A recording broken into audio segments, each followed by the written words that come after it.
Evelyn Price had been sitting in the same corner booth at Harriet's diner for 30 years, but on this Tuesday morning, everything would change.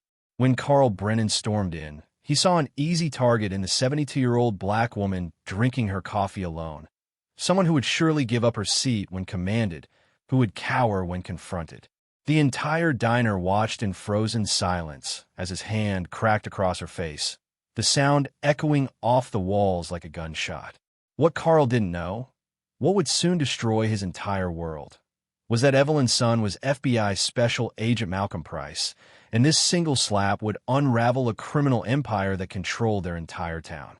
Just before we get back to it, I'd love to know where you're watching from today, and if you're enjoying these stories, make sure you're subscribed. The morning sun painted golden streaks across Main Street as Evelyn Price adjusted her favorite burgundy cardigan and pushed open the door to Harriet's diner. The familiar bell chimed overhead, a sound that had welcomed her for nearly 30 years. At 72, Evelyn moved with the deliberate grace of someone who had learned that rushing through life meant missing its sweetest moments. "Morning, Miss Evelyn," called out Jenny, the young waitress with auburn curls who'd been working the morning shift since graduating high school 2 years ago. "Your usual booth is waiting, and I've already got your coffee brewing." Evelyn smiled, the kind of warm expression that made the crow's feet around her eyes dance. "You spoil me, child. But don't think that means I won't be tipping you just as well as always." The diner hummed with its usual morning rhythm. In the corner booth, 3 construction workers bent over plates piled high with eggs and bacon, their hard hats resting on the vinyl seats beside them. Tom Bradley, Jake Morrison, and Dennis Foster had been coming here every morning for the past 5 years, ever since they'd started work on the new shopping complex down the road. "Hey there, Miss Evelyn," Tom called out, raising his coffee mug in greeting. "You're looking lovely, as always this morning. Flattery won't get you an extra slice of Harriet's pie, Thomas," Evelyn replied with a chuckle, settling into her booth by the window. The vinyl squeaked familiarly beneath her, and she ran her weathered hands across the Formica tabletop, feeling the tiny crack near the edge that had been there since 1995. Harriet emerged from the kitchen, her gray hair pulled back in a neat bun, flour dusting her apron. At 68, she'd owned this diner for 23 years, taking it over after her husband passed. She and Evelyn had become close friends over the decades, bonding over their shared experiences of loss and resilience. "The usual, Evelyn?" Harriet asked, though she was already writing the order down. "2 eggs over easy, wheat toast, and that turkey sausage you pretend is just as good as the real thing?" "You know me too well," Evelyn laughed. "And yes, I'll keep pretending the turkey is just as good. My doctor insists, and at my age, you pick your battles." Near the counter, a group of college students from the nearby community college huddled over their textbooks, cramming for what looked like a chemistry exam. Sarah Mitchell, a bright-eyed sophomore with braids, looked up and waved at Evelyn. The older woman had tutored Sarah in mathematics the previous summer, refusing any payment beyond the occasional batch of homemade cookies. "How's the studying going, Sarah?" Evelyn called over. "Better since you taught me those memory tricks, Miss Evelyn. I actually understand molecular bonds now." The morning crowd was a familiar tapestry of faces and stories. Bobby Turner, the mailman, sat at the counter reading the sports section. Martha Washington, who ran the flower shop next door, chatted with her sister Angela about their mother's upcoming birthday party. Even young Tyler Brooks, who usually kept to himself in the back booth with his laptop, seemed relaxed in the comfortable atmosphere. Everything changed when the door slammed open at 9:47 a.m. Carl Brennan stood in the doorway like a storm cloud, looking for somewhere to rain. At 48, he carried his 6'2" frame with the kind of aggressive swagger that made people instinctively step aside. His face was already flushed red, his jaw clenched tight, and his massive hands balled into fists at his sides. "Fantastic," muttered Bobby from behind his newspaper. "Here comes trouble." Carl's reputation preceded him everywhere in town. He'd been thrown out of Murphy's bar twice in the last month, had gotten into a shouting match with the grocery store manager over expired coupons, and just last week, he'd nearly come to blows with a teenager who'd accidentally bumped into his truck with a shopping cart. He stomped to the counter, his work boots leaving muddy prints on the clean linoleum. Coffee. Black. And make it fresh, not that swamp water you've been serving all morning. Jenny's hands trembled slightly as she reached for the pot. Of course, sir. I'll brew a fresh pot right away. You better, Carl grunted, his eyes scanning the diner with the predatory gaze of someone looking for a fight. His gaze landed on Evelyn. She sat peacefully in her booth, adding a single sugar to her coffee, stirring it counterclockwise 3 times as she always did. The morning light caught the silver in her hair, which she wore naturally, refusing to dye it despite her daughter's gentle suggestions. Well, Carl's voice boomed across the diner. Looks like someone's taking up prime real estate. Evelyn looked up slowly, meeting his eyes with calm curiosity. I'm sorry. Carl lumbered over, his bulk casting a shadow across her table. That booth. You're sitting there all by yourself, taking up a whole booth when there's paying customers who might need it. Tom Bradley shifted in his seat, ready to stand, but Jake put a warning hand on his arm. They'd all seen what happened to people who cross Carl Brennan.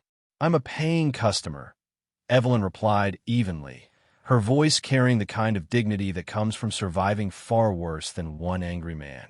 Have been for 30 years. 30 years, Carl mocked, his voice rising. 30 years of taking up space. Maybe it's time you learn to share. The diner fell silent. Forks stopped moving. Conversations died mid-sentence. Even the coffee maker seemed to quiet its gurgling. Harriet stepped out from behind the counter. Carl, that's enough. Evelyn has every right to sit wherever she pleases in my establishment. Your establishment? Carl turned his sneer toward Harriet. Last I heard, you were 3 months behind on your loan payments. My brother sits on the bank board, remember? Maybe you should think about whose side you're on.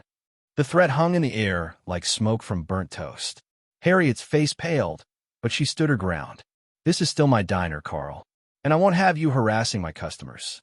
Carl turned back to Evelyn, who hadn't moved, hadn't flinched, hadn't given him the reaction he craved. She simply sat there, hands folded on the table, looking at him with an expression that reminded him uncomfortably of his late mother when she'd been disappointed in him. You think you're better than me? Carl's voice dropped to a dangerous whisper. Sitting there all dignified, like you own the place? I think, Evelyn said softly, that you're having a difficult morning and you're taking it out on others. Perhaps you should sit down and have that coffee. Things always look better after coffee. The kindness in her voice, the complete absence of fear or anger, seemed to infuriate Carl beyond reason. His face went from red to purple. The veins in his neck bulged.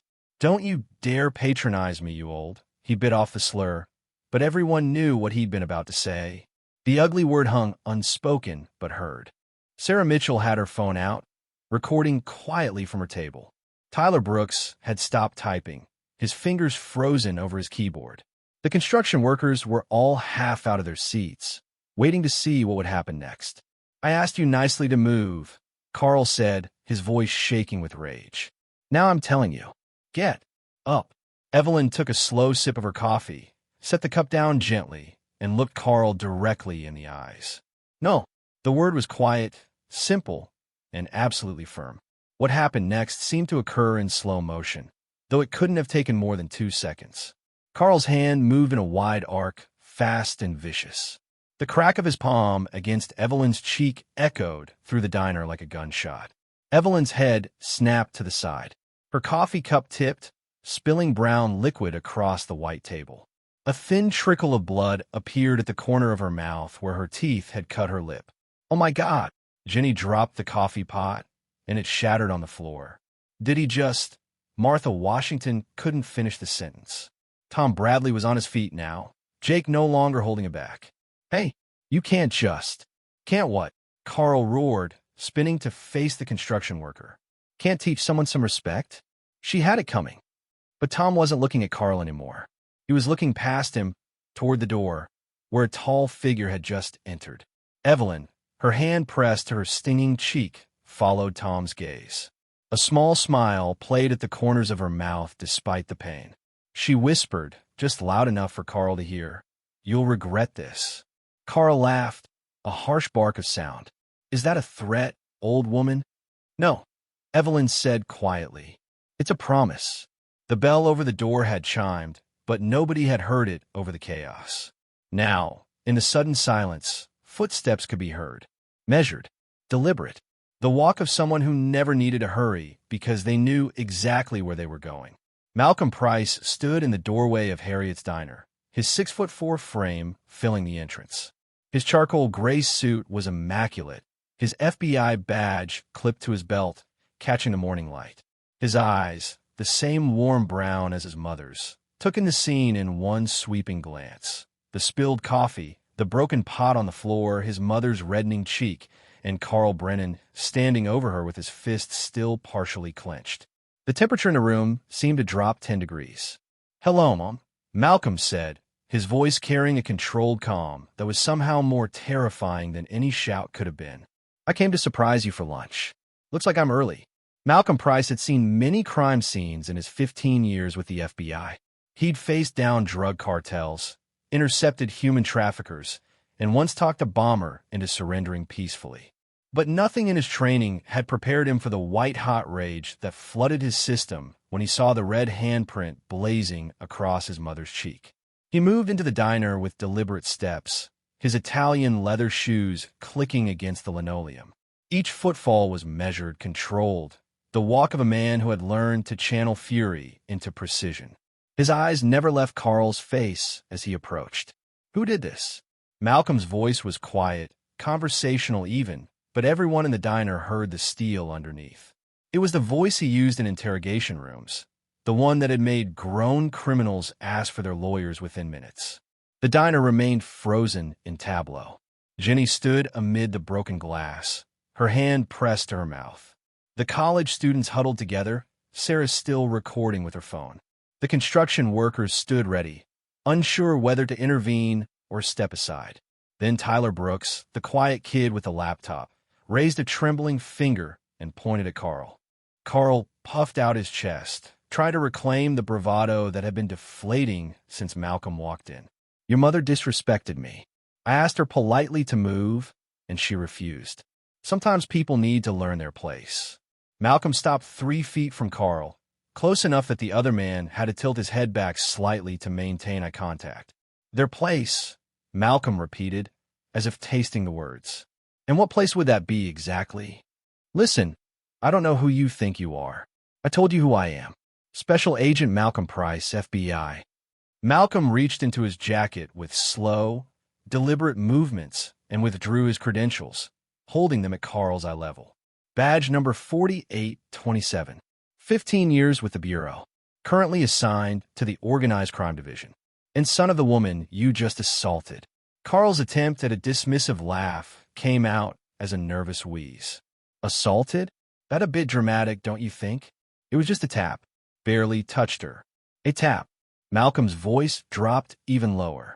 "Is that what you call it when you strike a 72-year-old woman hard enough to draw blood?" For the first time, Carl seemed to notice the thin line of red at the corner of Evelyn's mouth. His Adam's apple bobbed as he swallowed. "Mom," Malcolm said, never taking his eyes off Carl.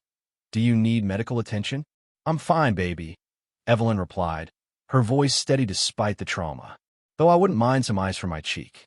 Jenny immediately scrambled toward the kitchen, grateful for something to do. "You can't do anything to me," Carl said, trying to rally. "This is a local matter. The FBI has bigger fish to fry than some small-town disagreement. What are you going to do calling a SWAT team over slap?" Malcolm took one step closer. Carl instinctively backed up until his legs hit the edge of a booth. "You're right," Malcolm said.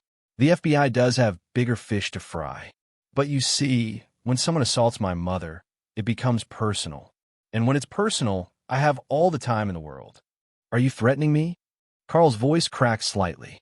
"Threatening?" Malcolm pulled out his phone with practiced ease. "No, I'm simply explaining the situation. You've committed assault and battery against an elderly person, which in this state is a felony with enhanced penalties. That's up to 5 years in prison. Add in the hate crime enhancement." "Hate crime?" Carl sputtered. "I never said anything about her being—" "Being what?" Malcolm's eyebrow raised slightly. "Black? No. You just told a black woman she needed to learn her place after decades of being a valued customer here. You think a jury won't connect those dots? The diner door chimed again. 2 local police officers entered, hands already resting on their service weapons. The taller one, Officer Reed, was a broad-shouldered man in his 40s with a thick mustache. His partner, Officer Daniels, was younger, maybe late 20s, with nervous eyes that darted around the scene. "We got a call about a disturbance," Reed announced. Then his face split into a grin when he saw Carl.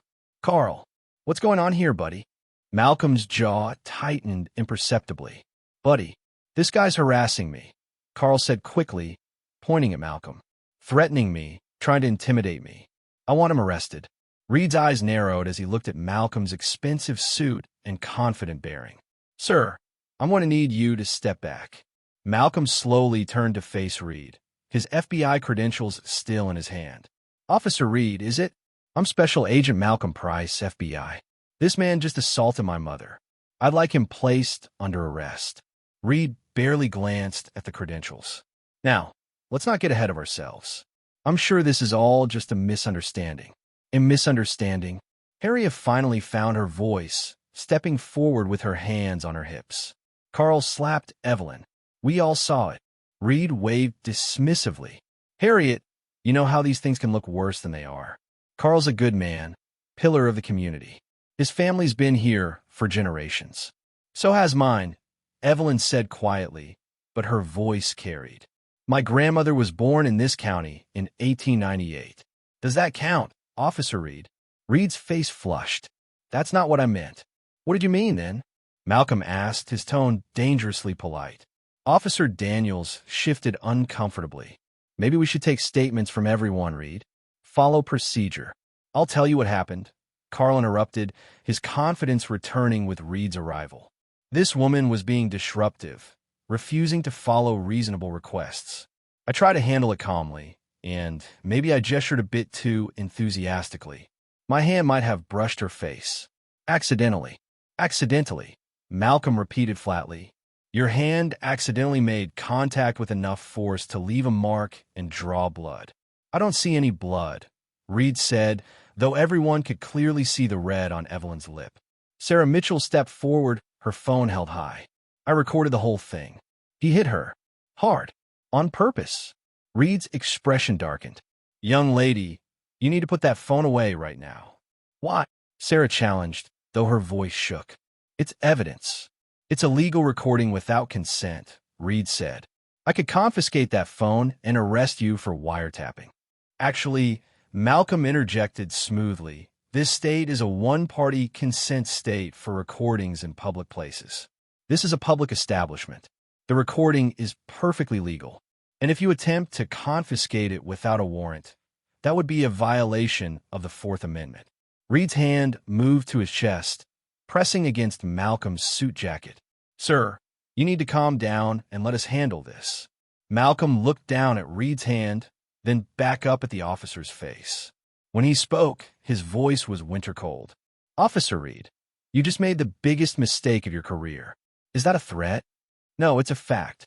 Malcolm pulled out his phone again, never breaking eye contact. "This is being recorded, by the way. One-party consent, as I mentioned. You're currently interfering with a federal agent in the course of his duties, showing clear bias in a potential hate crime investigation and attempting to suppress evidence. Would you like to continue?" The diner had become utterly still. Even the refrigerator seemed to have stopped humming. Carl tried to edge toward the door, but Tom Bradley and his construction crew had formed a casual but effective barrier. "Where do you think you're going?" Tom asked. "This is false imprisonment," Carl blustered. "No," Malcolm corrected. "This is a crime scene, and you're not leaving until proper statements have been taken." Officer Daniels cleared his throat. "Reed, maybe we should call the captain." "Shut up, Daniels," Reed snapped. "I know how to do my job." "Do you?" Evelyn asked, standing slowly from her booth. Despite her age and the trauma she'd just endured, she carried herself with remarkable dignity. "Because from where I'm standing, Officer Reed, it looks like you're more interested in protecting your friend than serving justice." "Ma'am, you need to sit down," Reed ordered.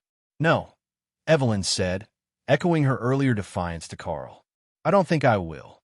Malcolm moved to stand beside his mother, his presence a silent wall of protection. "Mom, tell everyone exactly what happened." Evelyn's voice was clear and steady as she recounted the events. "I was sitting in my usual booth, the one I've sat in for 30 years. Carl came in angry about something and decided to take it out on me. He demanded I move. When I refused, he became verbally abusive, making implications about my race and age. When I still wouldn't move, he struck me across the face with an open hand, hard enough to cut my lip on my teeth." "That's her version," Reed said dismissively. "It's the truth." Jenny burst out. "We all saw it." "I saw it too," Harriet added. "Carl's been coming in here, causing trouble for months. But this is the worst it's ever been." "Nobody asked you, Harriet," Carl snarled. "Actually, I'm asking her," Malcolm said. "Harriet, has Carl demonstrated a pattern of aggressive behavior in your establishment?" "Don't answer that," Reed warned. "On whose authority?" Malcolm challenged. "Are you now instructing witnesses not to cooperate with a federal investigation?" Reed's face was turning an unhealthy shade of purple. "There is no federal investigation." "There is now." Malcolm pulled out his phone once more and hit speed dial. "Director? It's Malcolm. I need a civil rights team at my location immediately." "Yes, we have a hate crime incident with local law enforcement interference." He paused, listening. "Yes, sir. Multiple witnesses and video evidence. Local officers are attempting to suppress." Carl's face had gone from red to white. "Wait, this is getting out of hand." "Out of hand?" Malcolm turned on him, and for the first time, allowed his anger to show. "You put your hands on my mother. You struck a 72-year-old woman because she wouldn't give up her seat. You think this is out of hand? We're just getting started." "You can't prove it was about race," Reed insisted. "Can I?" Malcolm's smile was sharp as a blade. "Carl, tell me, how many white elderly women have you slapped in this diner?" Carl's mouth opened and closed like a fish. "Let me help you. 0. But the first time a black woman tells you no, you resort to violence. You think that's coincidence?" "This town knows who's in charge," Carl muttered, trying to salvage some bravado. "Some people just need reminding." "And there it is," Malcolm said softly. "Thank you for that. Sarah, you're still recording?" Sarah nodded, her phone steady despite her trembling hands. "Good." Malcolm turned back to Reed. "Officer Reed, I'm giving you one chance to do the right thing. Arrest Carl Brennan for assault and battery. Take proper statements from all witnesses.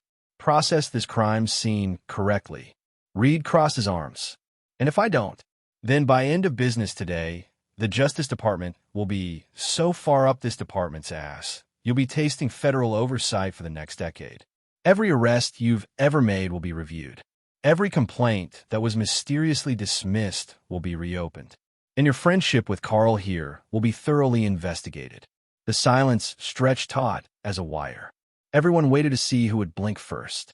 Finally, Officer Daniels stepped forward. "I'll take the statements." "Daniels," Reed barked. "No, Reed." Daniels pulled out his notepad. "I became a cop to protect people, not to cover for bullies." "Ma'am," he addressed Evelyn, "I'd like to get your full statement, if you're willing." "Thank you, Officer Daniels," Evelyn said warmly. "I'd appreciate that." Reed's hand went to his radio. "This is Officer Reed. I need backup at Harriet's diner. Multiple units." Malcolm smiled coldly. "By all means, call for backup. Call the chief. Call the mayor. Hell, call the governor. But know this, every call you make, every person you involve, just adds more defendants to the federal case I'm building." Carl made another break for the door, but this time Malcolm moved, fast as mercury. He didn't touch Carl, didn't need to. He simply stood in his path, immovable as a mountain. "Sit down," Malcolm commanded. Carl, faced with Malcolm's controlled fury, slowly backed into a booth and sat. Malcolm pulled out his phone one more time. "This is Special Agent Price. I need an evidence response team at my location. We have video evidence to collect and witness statements to coordinate. Also, run a full background on one Carl Brennan and Officer Samuel Reed of the local PD. I want everything, financial records, association histories, any connections to organized crime." "Organized crime?" Carl laughed nervously. "This is insane." But something in Reed's expression had changed. Fear flickered in his eyes. Malcolm caught it immediately. "Interesting reaction, Officer Reed. Something you'd like to share? I don't know what you're talking about. No? Then you won't mind if we look into your finances? Check your recent deposits? Maybe examine your relationship with the Brennan family a little closer. The door chimed again. 2 more officers entered, but these wore state police uniforms. Agent Price, the senior trooper asked. We were dispatched by the governor's office. How can we assist? Malcolm's smile was genuine for the first time since he'd entered the diner. Gentlemen, I need you to secure this crime scene and ensure no evidence walks out that door. As the state troopers took position, Malcolm knelt beside his mother's booth. For a moment, his professional mask slipped, and he was just a son, worried and angry. I'm so sorry, Mom. I should have been here. Evelyn touched his face gently. You're here now, baby. That's all that matters. Malcolm stood, his mask back in place, and addressed the room. Everyone who witnessed the assault, please remain. We'll need your statements. Carl Brennan, you're not under arrest yet, but you will be. And Officer Reed? That hand you put on my chest earlier? That's assault on a federal agent. Add that to obstruction of justice and conspiracy to suppress evidence. You might want to call your union rep. Reed's face had gone ashen. You can't prove any conspiracy. Malcolm's phone buzzed. He glanced at it and his smile widened. Actually, I think I can. My team just found some very interesting connections between you, Carl's family, and several unsolved cases in this county. Seems like Mom's assault might have just opened a much bigger can of worms. Carl and Reed exchanged a look of pure panic. That's right, Malcolm said softly. You two need to start thinking about who you're more afraid of, me, or whoever you've been protecting. Because I promise you, I'm the one you should worry about right now. The diner, which had felt so small and trapped just minutes ago, suddenly felt like the center of something much larger. The morning that had started with casual cruelty and violence was transforming into something else entirely, a reckoning that had been long overdue. The state troopers had transformed Harriet's diner into something resembling a crime scene from one of those TV shows Evelyn used to watch. Yellow tape blocked off the booth where she'd been sitting, and an evidence technician was photographing the blood droplet on the table where her lip had bled. The familiar comfort of the place had been replaced by an official coldness that made everyone uneasy. Malcolm stood near the counter, his phone pressed to his ear as he spoke in low, urgent tones to someone at the bureau. Carl hadn't moved from the booth where Malcolm had directed him to sit. His earlier bravado completely evaporated. Officer Reed paced near the door like a caged animal, shooting nervous glances between Carl and his phone. My client isn't saying another word without representation, Reed announced suddenly, though no one had asked him anything in the past 5 minutes. Your client. Malcolm ended his call and turned to face Reed. Interesting choice of words for a police officer. Are you Carl's attorney now? You know what I meant, Reed muttered. I know exactly what you meant. Malcolm pulled out a small notebook and made a note. Officer Reed, when was the last time Carl Brennan paid you? The diner went silent. Even the coffee machine seemed to hold its breath. That's slander. Reed sputtered. No, it's a question. Slander would be if I stated it as fact without evidence. Malcolm's voice was calm, professional. Would you like me to start stating facts? Officer Daniels had been quietly taking statements in the corner, but now he looked up, his young face troubled. Reed, what's he talking about? Nothing. He's fishing. But Reed's voice cracked on the last word.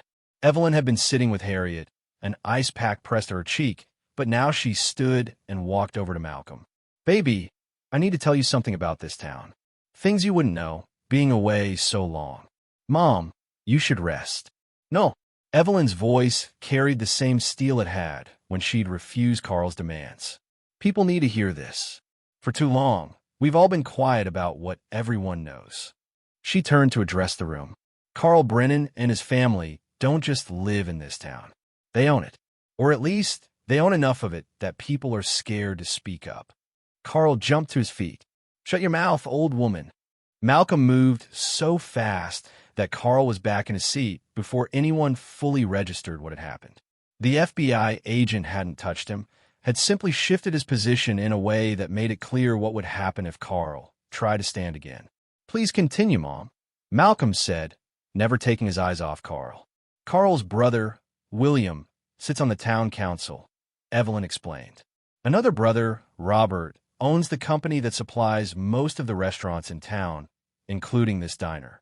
Their cousin runs the local bank.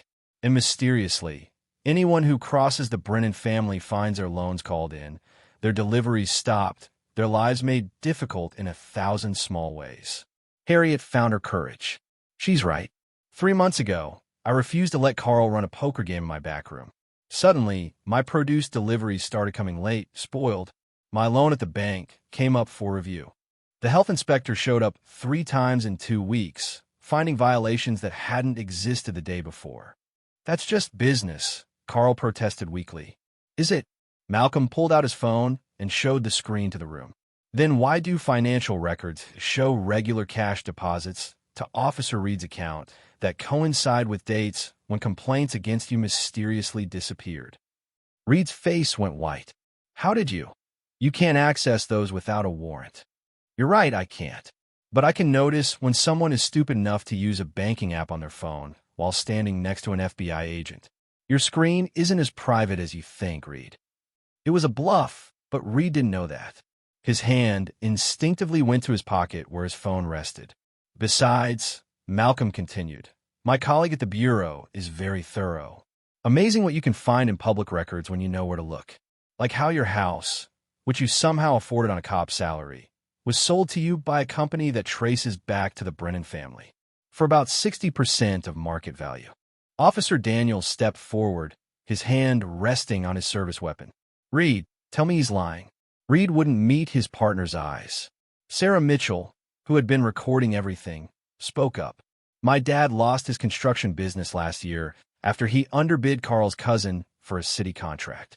Suddenly, every permit he applied for was denied. Every inspection failed. He had to sell everything and leave town. My brother, too, Tom Bradley added from his table, had a restaurant over on 5th Street, refused to buy from Robert Brennan's company because the prices were inflated. Health department shut him down within a month. The dam had broken. Story after story poured out from the people in the diner. The Brennan family's web of corruption and intimidation touched everyone. But until now, no one had dared speak up. Malcolm was taking notes rapidly, his expression growing darker with each revelation. This isn't just assault anymore. This is racketeering. This is organized crime. You can't prove any of that, Carl shouted, but his voice was desperate now. Actually, a new voice said from the doorway, I think we can. Everyone turned to see a young woman in an FBI windbreaker entering the diner. She carried a tablet and had the focused expression of someone who'd found something important. Agent Shun, what do you have? Malcolm asked. Sorry to interrupt, sir, but you needed to see this immediately. She handed him the tablet. We ran the background you requested. Carl Brennan isn't just connected to local corruption. He's been flagged in 3 interstate fraud investigations. His brother's supply company has ties to a larger organization we've been tracking for 2 years. Malcolm studied the screen, his eyebrows rising. The Vico Network. Agent Shun nodded. Carl's been making regular trips to Chicago, Baltimore, and Miami, cities where Vico's organization operates, and large cash deposits always follow those trips. Carl stood up so fast his table flipped over, sending salt and pepper shakers crashing to the floor. I want a lawyer. Right now. Sit down, Malcolm commanded. This time, Carl didn't comply. No, I'm leaving. You can't hold me without charging me. Actually, I can. You're now a person of interest in a federal racketeering investigation. Sit down, or I'll have you placed in restraints. Carl looked around wildly, seeking support, but found none. Even Reed had backed away from him. This is your fault. Carl pointed at Evelyn with a shaking finger. If you had just moved seats, none of this would have happened. No, Evelyn replied with quiet dignity. If you hadn't hit me, none of this would have happened. All I did was sit in my booth and drink my coffee. Your violence brought this on yourself. Malcolm's phone rang. He answered it, listened for a moment, then smiled. Thank you, Director. Yes, I'll wait for them. He ended the call and announced, the FBI's Organized Crime Task Force will be here within the hour. They're very interested in Mr. Brennan's connections. I'll make a deal. Reed burst out suddenly. I'll tell you everything I know about the Brennans, about the payoffs, about everything. Just, I need protection. Reed, you rat. Carl lunged toward the officer, but the state troopers intercepted him, pushing him back into his seat. Protection from who? Officer Reed? Malcolm asked intently. Who are you afraid of? Reed was sweating profusely now. You don't understand. The Brennans are just the local arm. There are people above them, people who don't like loose ends. You mean Vico? Reed's reaction told Malcolm everything he needed to know. The corrupt officer nearly collapsed with relief that the name was already known. I have records, Reed said quickly. Hidden. Dates, amounts, names. I kept everything as insurance. You stupid, Carl started, but Malcolm cut him off. Carl Brennan, you're under arrest for assault and battery. You have the right to remain silent. This is all her fault, Carl screamed, pointing at Evelyn again. That woman destroyed everything. No, Harriet said, stepping forward with a strength that surprised everyone, including herself. You destroyed everything the day you decided fear was better than respect. Evelyn just showed us we don't have to be afraid anymore. The afternoon sun cast long shadows through the diner windows as the FBI task force set up their temporary command post in Harriet's back room. The breakfast crowd had been replaced by federal agents, laptops, and boxes of evidence. Malcolm had gently tried to convince his mother to go home and rest, but Evelyn had refused with characteristic stubbornness. I've been pushed around enough for one day, she said, settling into a different booth with a fresh cup of tea. I'm staying right here to see this through. Malcolm knelt beside her booth, his professional facade dropping for just a moment. Mom, these people are dangerous. If Vico's organization is involved. Baby, Evelyn interrupted, placing her weathered hand over his. I marched with Dr. King and Selma. I had police dogs set on me in Birmingham. I've been knocked down by fire hoses and got back up every time. You think I'm going to run now because some small-town bully has mob connections? Malcolm couldn't help but smile. Sometimes I forget how tough you are. That's because you only see your mother, not the woman who raised you to stand up straight, even when the world wants you to bow. She squeezed his hand. Now go do your job. I'll be right here. Harriet approached with a slice of apple pie, setting it in front of Evelyn. On the house. Actually, everything's on the house for you from now on. Don't be ridiculous, Evelyn protested. I'm not. You stood up to Carl when the rest of us were too scared. That slap you took? That was for all of us who've been bullied by the Brennans for years. Harriet's eyes were misty. So yes, free pie for life. It's the least I can do.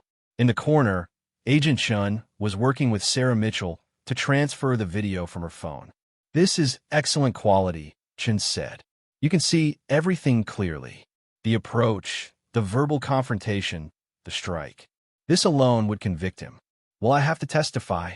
Sarah asked nervously. Possibly. But with this video and all the other witnesses, it might not be necessary. Carl's lawyer will probably advise him to take a plea deal. Malcolm returned from a back room where he'd been interviewing Reed. His expression was grim. Mom, can you tell me about any unusual activity you might have noticed here at the diner? Especially late-night deliveries or meetings? Evelyn thought for a moment. Well, there have been those Thursday night private parties that Harriet never seemed happy about. Harriet looked up sharply. How did you know about those? Honey, I've lived in this town for 7 decades. Not much escapes my notice. Evelyn turned to Malcolm. Every Thursday, Carl would reserve the back room.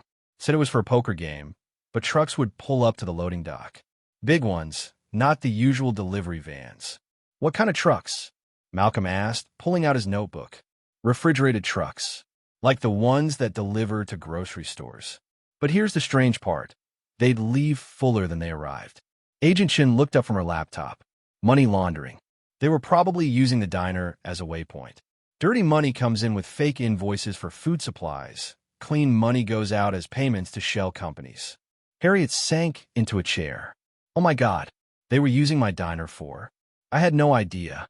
Carl said if I didn't let him use the space, he'd make sure I lost everything. It's not your fault, Malcolm assured her. You were coerced. That makes you a victim, not an accomplice. Officer Daniels entered from outside, where he'd been helping secure the scene. His face was troubled. Agent Price, There's something you should know. I just got a call from dispatch. Someone slashed the tires on 3 vehicles in the parking lot. Your mom's car, Harriet's truck, and Sarah's Honda. Malcolm's jaw tightened. They're trying to intimidate witnesses. There's more, Daniels continued reluctantly. There was a note on your mom's windshield. He handed Malcolm an evidence bag containing a piece of paper. The message was simple. Next time it won't be tires. Evelyn read it over Malcolm's shoulder and laughed. Actually laughed. Is that supposed to scare me? Mom, this isn't funny. These are dangerous people. So were the Klansmen who burned a cross on my daddy's lawn in 1962. Evelyn's voice carried decades of defiance. We didn't run then, and I'm not running now. Malcolm's phone buzzed. He answered, his face darkening as he listened. Yes, sir. I understand. We'll be ready. He hung up and addressed the room. That was the Bureau. They've been monitoring Vico's communications. There's been chatter about cleaning up the mess in Indiana. They're sending a protection detail. For who? Evelyn asked. For you, Mom. You're now the key witness in what's becoming a major RICO case. Carl, who had been sitting in sullen silence while being processed, suddenly spoke up. You have no idea what you've done. Vico doesn't leave witnesses. Is that a threat? Malcolm asked coldly. It's a fact. You think you're protecting her? You can't watch her forever. And when you're gone, when the FBI moves on to the next case, Vico will still be here. He has a long memory. Malcolm walked over to Carl slowly. Let me explain something to you. My mother is not just any witness. She's my mother. And if anything happens to her, I will dedicate my life to destroying everyone involved. Not as an FBI agent. As a son. The temperature in the room seemed to drop. That would be illegal, Carl said weakly. Would it? Or would it just be a very thorough federal investigation that happens to dismantle your entire world?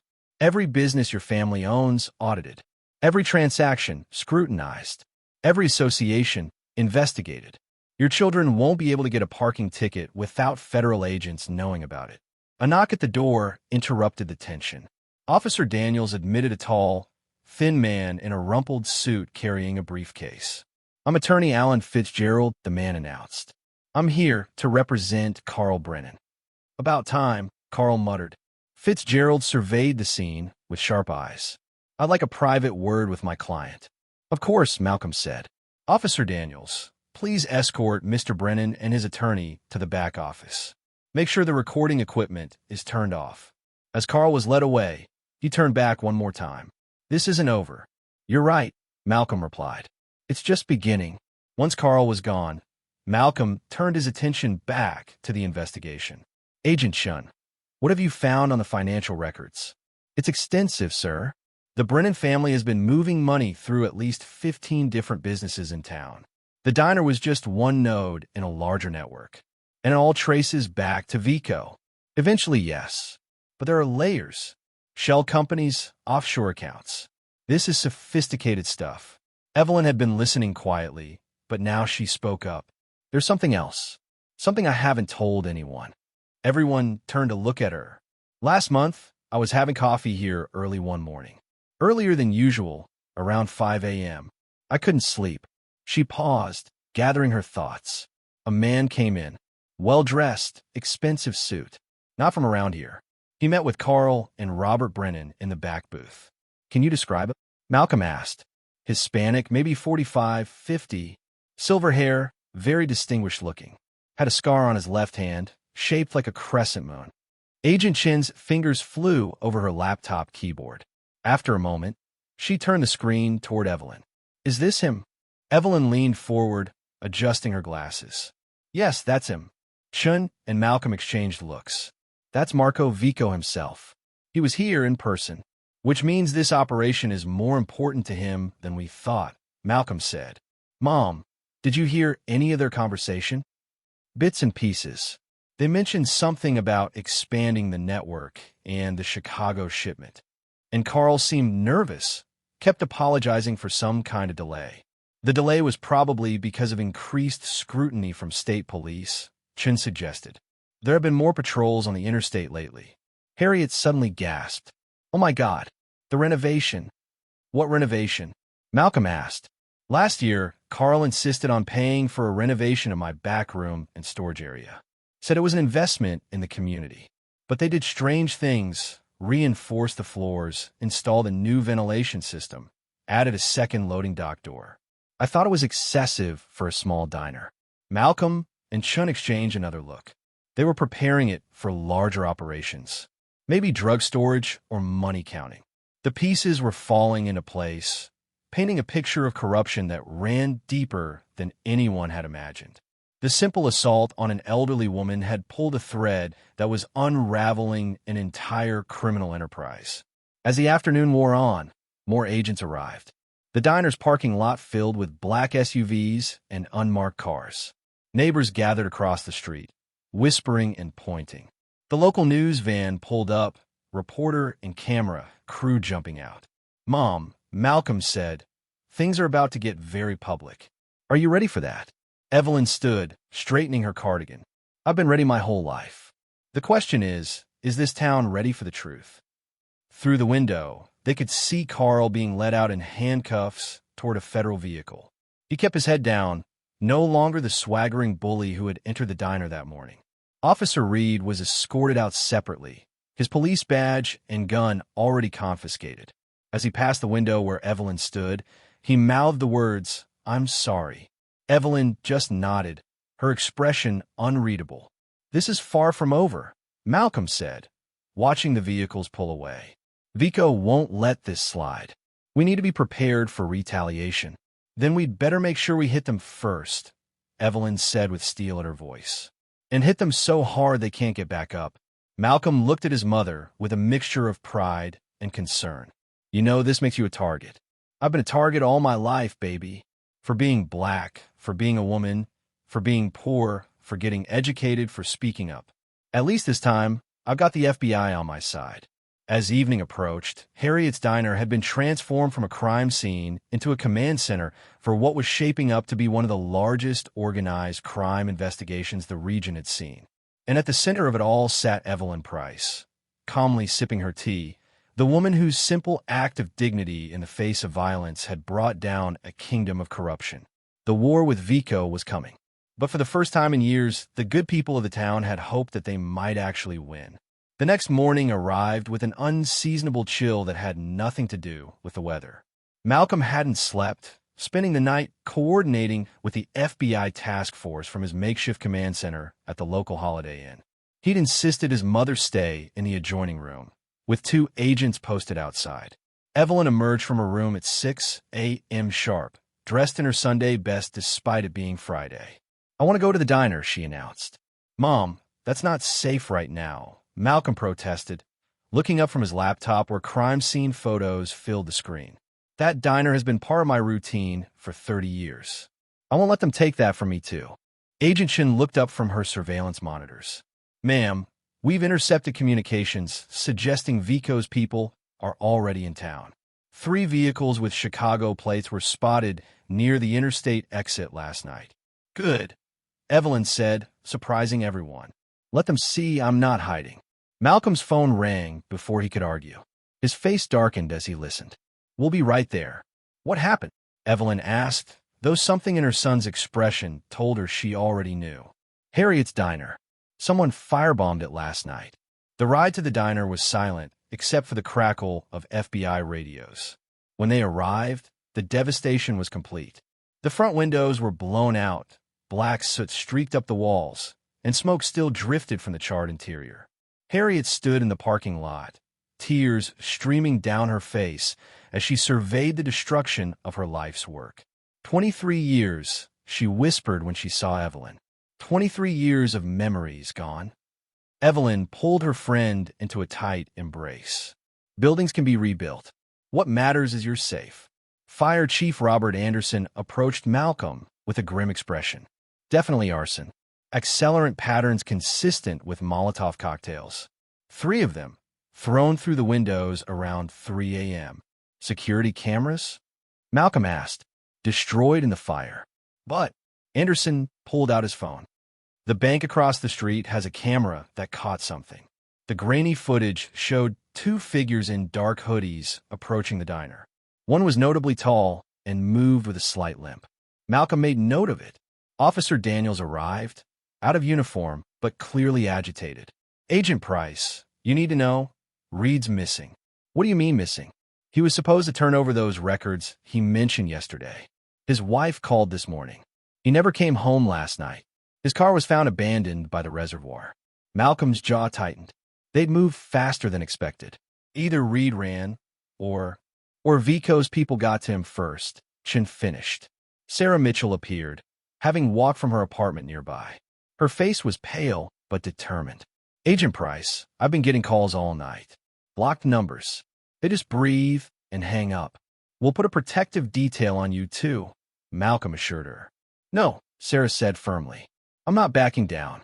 My dad lost everything to these people. If I can help put them away, I will." A black town car pulled up, and a woman in an expensive suit stepped out. She was in her 40s, with sharp features and cold eyes that took in the scene with calculating precision. "Special Agent Price?" she asked in accented English. "I'm Marta Cruz. I represent certain business interests that have concerns about recent events." Malcolm stepped forward, positioning himself between Cruz and his mother. "And what interests would those be?" "Legitimate business people who are concerned about federal overreach disrupting lawful commerce." She smiled, but it didn't reach her eyes. "My clients would like to propose a solution that benefits everyone." "Let me guess," Malcolm said coldly. "Your clients want witnesses to recant, evidence to disappear, and this investigation to end." Such a suspicious mind. "We simply want to ensure that innocent businesses aren't destroyed by the unfortunate actions of a few bad actors." Cruz's gaze shifted to Evelyn. "Mrs. Price, I understand you've had a traumatic experience. My clients would like to cover all your medical expenses, plus compensation for your suffering. Say $200,000. Evelyn stepped forward, her chin raised. "Young woman, I didn't get to my age by selling my soul. Your money is as dirty as the hands offering it." Cruz's pleasant mask slipped slightly. "That's a generous offer, Mrs. Price. It would be unfortunate if you couldn't enjoy your remaining years in peace." Malcolm had his phone out, recording. "Did you just threaten a federal witness?" "I merely expressed hope for her continued well-being." Cruz turned back to her car. "My clients are patient, but not infinitely so. Consider the offer. You have 24 hours. As the town car pulled away, Harriet suddenly spoke up. "I know her. She was here 2 months ago, met with Carl and some men I didn't recognize. They were looking at blueprints." "Blueprints of what?" Chin asked. "I don't know, but Carl kept pointing at different buildings on Main Street." Malcolm's phone buzzed with a text from an unknown number. It was a photo of his rental car, taken that morning at the hotel. The message read, "We know where you are. They're trying to intimidate us," Malcolm said, showing the message to Chun. "It's working," Tom Bradley said. He'd been standing with a group of locals who'd gathered to see the damage. "Look, Agent Price, we support you, but we have families. If they can do this to the diner, what's to stop them from burning our homes?" "The FBI is," Malcolm said firmly. "We're bringing in more resources. This ends now." But even as he spoke, doubt flickered across several faces in the crowd. Fear was Vico's most effective weapon, and he wielded it expertly. Evelyn noticed the hesitation in her neighbor's eyes and stepped forward. "I know you're scared. Lord knows I am too. But fear is what they count on. Fear is what's let them control this town for years. Yes, they burned Harriet's diner. But you know what? We're still here. We're still standing. And as long as we stand together, they can't win." "Pretty words won't rebuild my diner," Harriet said bitterly. "No, but I will," a voice called out. Everyone turned to see Marcus Thompson, owner of Thompson Construction and one of the few successful black businessmen in town. "I've stayed quiet too long, kept my head down to protect my business. But watching Miss Evelyn stand up to Carl, seeing what they did to Harriet, enough is enough." "Marcus, they'll come after you," someone warned. "Let them try. I've got contracts all over the state. They can't touch them all." He looked at Harriet.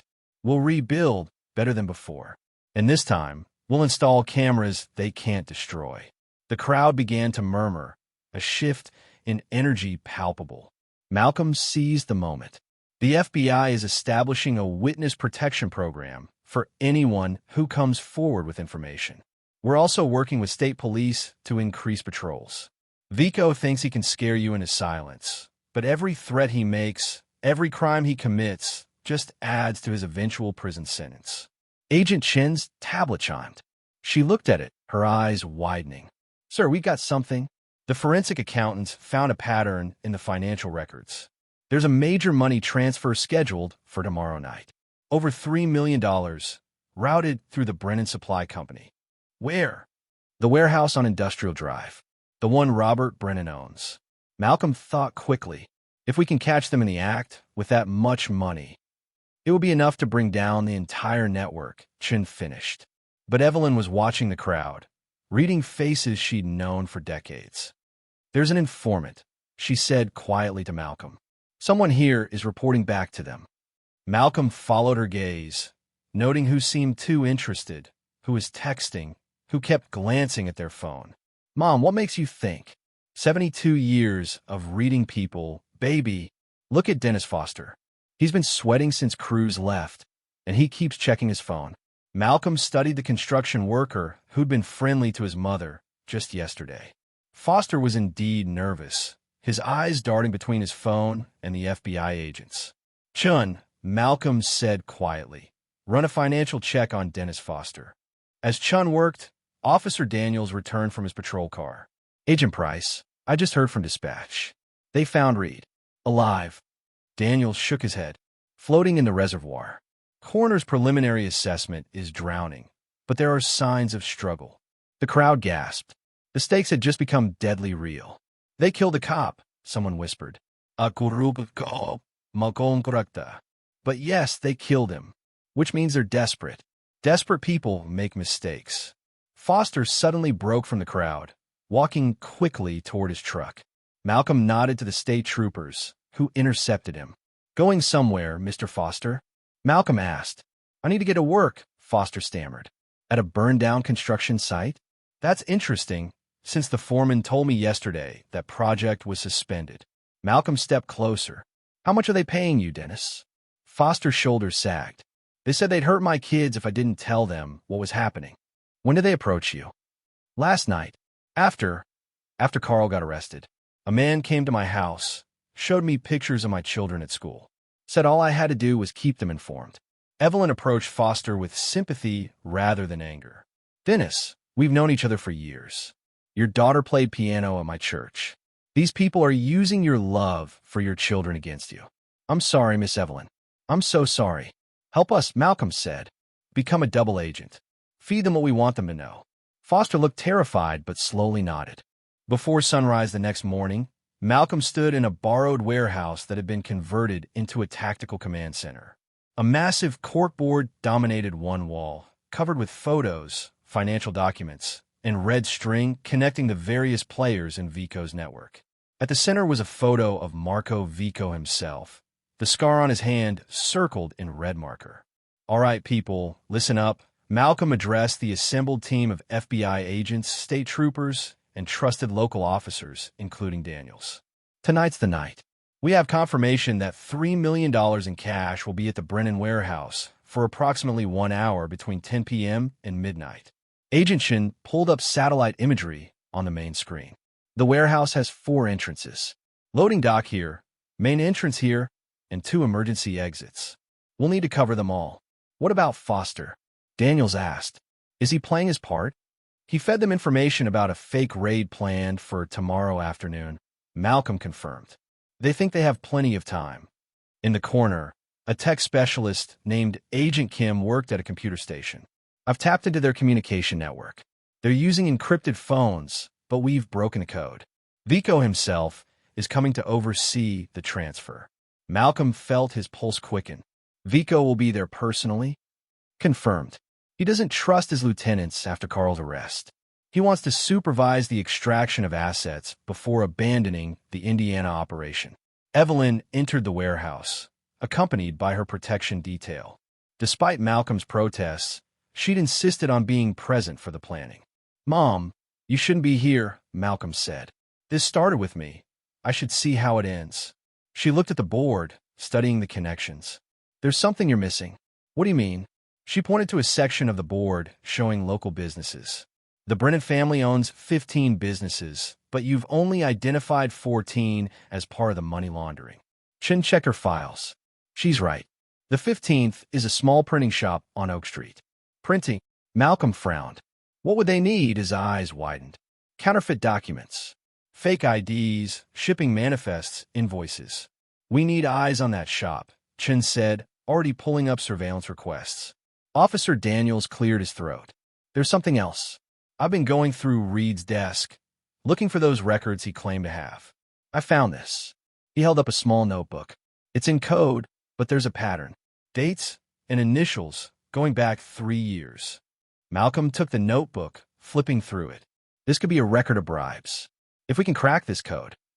I might be able to help with that, Harriet said, entering with Marcus Thompson. Reed used to do crossword puzzles at my diner. He had a system, always used birth dates as number substitutions.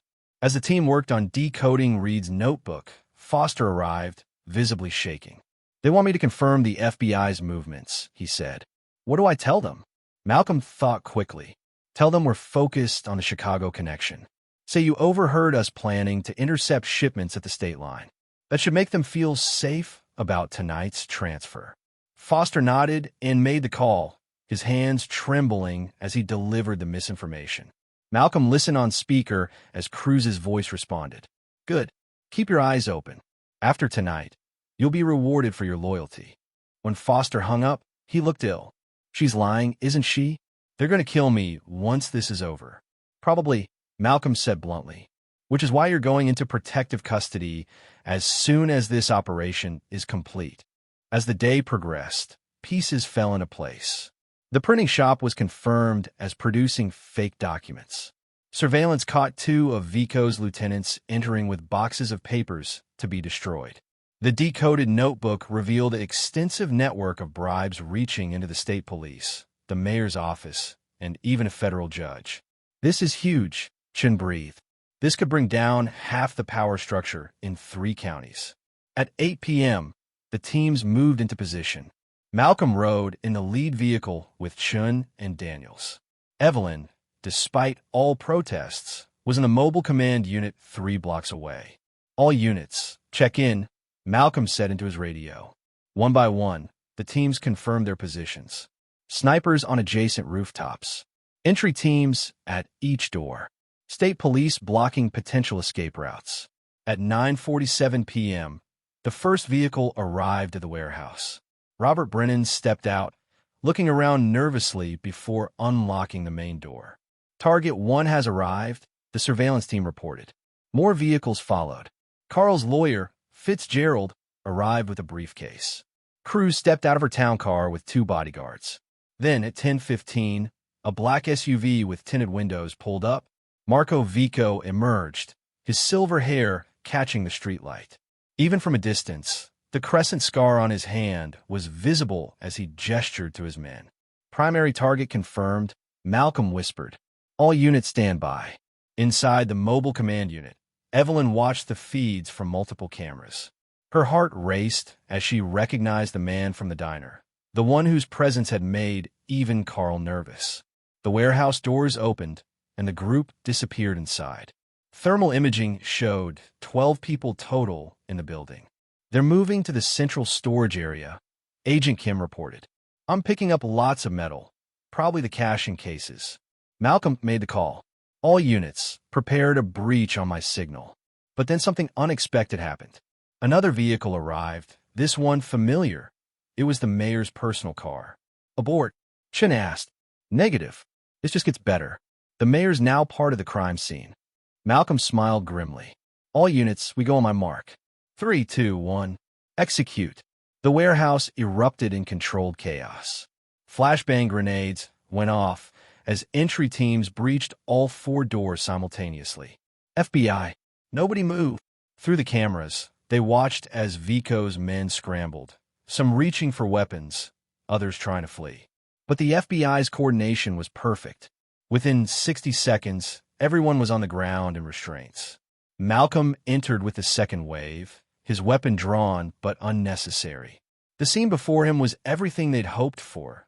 tables covered in cash, documents scattered everywhere, and Vico himself caught literally holding a bag of money.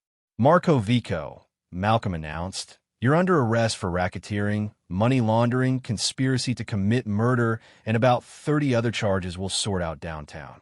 Vico looked up, his composed facade finally cracking.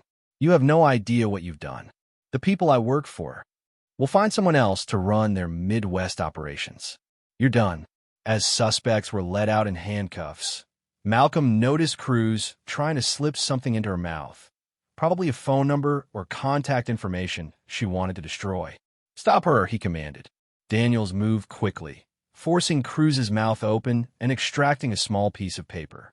It had a single phone number written on it. "International number," Chun observed. "This could lead us to Vico's overseas connections." The mayor stood in shock as handcuffs were placed on his wrists. "This is a mistake. I was investigating these criminals myself." "Really?" Malcolm held up a briefcase full of cash with the mayor's fingerprints on it. "Investigating them by taking their money?" As the warehouse was processed, the full scope of the operation became clear. Not just money laundering, but drugs, weapons, and human trafficking routes all converged at this location. The Brennan family's supply company had been supplying far more than restaurant goods. In the command unit, Evelyn watched with satisfaction as the criminals were loaded into federal vehicles. Her stand at the diner had started an avalanche that buried an empire of corruption. Malcolm returned to the command unit, exhaustion and triumph mixing on his face. "We got them, Mom. All of them." "Not all," Evelyn said quietly. "The people who were too scared to stand up, too comfortable with the way things were, they're still out there. The work isn't done." She was right, of course. Arresting Vico and his network was just the beginning. Rebuilding the town's trust in law enforcement, helping businesses recover from years of extortion, ensuring that another Vico didn't simply take his place. That would take time. As dawn broke over the warehouse district, federal agents cataloged evidence that would take months to fully process. The abandoned printing shop yielded thousands of fake documents linking Vico's network to operations in 12 states. Reed's decoded notebook provided enough evidence to arrest 3 more judges and a dozen police officers. Carl Brennan, in his federal holding cell, had already started trying to make a deal. His lawyer, Fitzgerald, was himself now under arrest, his briefcase having contained not legal documents but laundered cash he was trying to evacuate. But perhaps most importantly, the town had seen what was possible when someone stood up to bullies. The crowd that gathered as news spread wasn't fearful anymore. They were hopeful. Harriet stood with Marcus Thompson, discussing plans for rebuilding the diner. Sarah Mitchell had started a social media campaign that was drawing national attention to the case. Even Dennis Foster, despite his forced betrayal, was being hailed as a hero for ultimately helping bring down Vico. As Malcolm helped his mother into an FBI vehicle to take her home, she paused and looked back at the warehouse. "You know what the difference was?" she asked. "What do you mean?" "All those years, Vico and the Brennans held power through fear. But fear only works if people stand alone. The moment we stood together, their power crumbled." Malcolm smiled, thinking of the diner where it all started. "All because you wouldn't give up your seat. Rosa Parks wouldn't give up her seat on a bus and changed America," Evelyn said with a slight smile. "I just changed one small town. But change has to start somewhere." As they drove away, the sun fully risen now, casting light on a town that would never be the same. The investigation would continue for months, trials would stretch for years, but the back of the criminal enterprise had been broken. And it all started with one elderly woman who simply said no. 3 days after the warehouse raid, Malcolm stood in the federal building's Situation Room, staring at surveillance photos that made his blood run cold. The images showed known Vico associates arriving at Indianapolis International Airport, Chicago O'Hare, and even the small regional airport 30 miles from town. "How many?" he asked Agent Chun, who was coordinating intelligence from multiple field offices. "At least 15 that we've identified. All known operators for the larger syndicate. Some of these people haven't been in the same country together in 5 years. They're mobilizing for war," Agent Kim said grimly. "Our interrogation of Cruz revealed something disturbing. Vico wasn't just a regional boss. He was being groomed to take over the entire Midwest operation. His arrest has created a power vacuum that the syndicate needs to fill quickly. Malcolm's phone buzzed. It was Officer Daniels, who'd been assigned to help protect key witnesses. "We have a problem," Daniels said without preamble. "Someone tried to grab Sarah Mitchell outside her apartment. She got away, but barely. Is she hurt?" "Shaken up. She's at the station now." "But Malcolm, they were professionals. If she hadn't had that pepper spray you gave her..." Malcolm was already grabbing his jacket. "I'm on my way. Double the security on all witnesses, especially my mother." "Already done. But there's something else. We found something in the sedan they abandoned. Shipping manifest for something called HL-47. Ring any bells?" Malcolm froze. During the warehouse fire, they'd recovered USB drives in a case marked with that same designation. "Don't touch anything else. I'll be there in 10. At the police station, Sarah sat wrapped in a blanket, her hands still shaking as she gave her statement to a federal agent. When she saw Malcolm, relief flooded her face. "They came out of nowhere," she said. "Two men in suits. They knew my name, my class schedule, everything. One of them said something about making sure I never testified." Malcolm knelt beside her chair. "You did exactly right, Sarah. The pepper spray, running to the populated area, screaming for help, textbook perfect. Did they say anything else?" "One of them got a call. He spoke in Spanish, but I understood some of it. He mentioned the old woman in tonight." Malcolm's blood went cold. His mother. He immediately called the protection detail at the safe house. The phone rang once, twice, 3 times. No answer. "Chun, get a tactical team to the safe house now." But even as the vehicles raced through the streets, Malcolm knew they were walking into something. This felt like a trap, and Vico's syndicate had just proven they were several moves ahead. The safe house was quiet when they arrived. Too quiet. Malcolm's team approached carefully, weapons drawn. The front door was ajar, a thin line of light spilling onto the porch. Inside, they found the 2 protection agents unconscious but alive, drugged with what appeared to be a powerful sedative. And Evelyn's room was empty. "Mom!" Malcolm's professional composure cracked as he searched the house. Then he saw it, a note on the kitchen table, written in his mother's distinctive handwriting. "My dear son, they have Harriet. They called and said they would hurt her unless I came alone. I couldn't let another innocent person suffer because of me. Don't blame your agents. I put sleeping pills in their coffee. I learned a few things in my activist days. I'm going to the diner ruins. Come alone, or they promise others will die. All my love, Mom." Malcolm crumpled the note in his fist, rage and fear warring inside him. His mother had walked into danger to protect others, just as she'd always done. Chin studied the unconscious agents. "These aren't sleeping pills. The sedative is too strong, too fast-acting. Someone else was here." Agent Kim's tablet chimed urgently. "Sir, we have movement at the diner. Thermal imaging shows 12, no, 15 heat signatures." "It's definitely a trap," Chin said. "They're using your mother as bait to draw you out." "I know." Malcolm checked his weapon, then his backup piece. "But I'm going anyway." "Not alone, you're not," Officer Daniels said firmly. "This started in our town. We're going to help finish it." "They said, they're criminals and liars," Daniels interrupted. "You think they'll keep their word? We do this smart. Teams positioned but hidden. You go in the front, we cover the angles." As they coordinated their approach, Malcolm's phone rang. "Unknown number." "Special Agent Price," he answered. "Agent Price," came a smooth female voice. "Not Cruz," someone knew. "I'm calling on behalf of certain interested parties. We have a proposal. I don't negotiate with kidnappers." "How dramatic." "Your mother is not kidnapped. She came willingly to save her friend. Such nobility must run in the family. We simply wish to discuss terms for everyone's peaceful resolution." "Where is she?" "At the place where this all began." "Come alone, Agent Price. For every federal agent or police officer we detect, one of the hostages will be hurt. You have 30 minutes." The line went dead. Malcolm looked at his team. "You hurt her. They'll hurt the hostages if they see you." "They'll hurt them anyway," Chin protested. "This is suicide, Malcolm."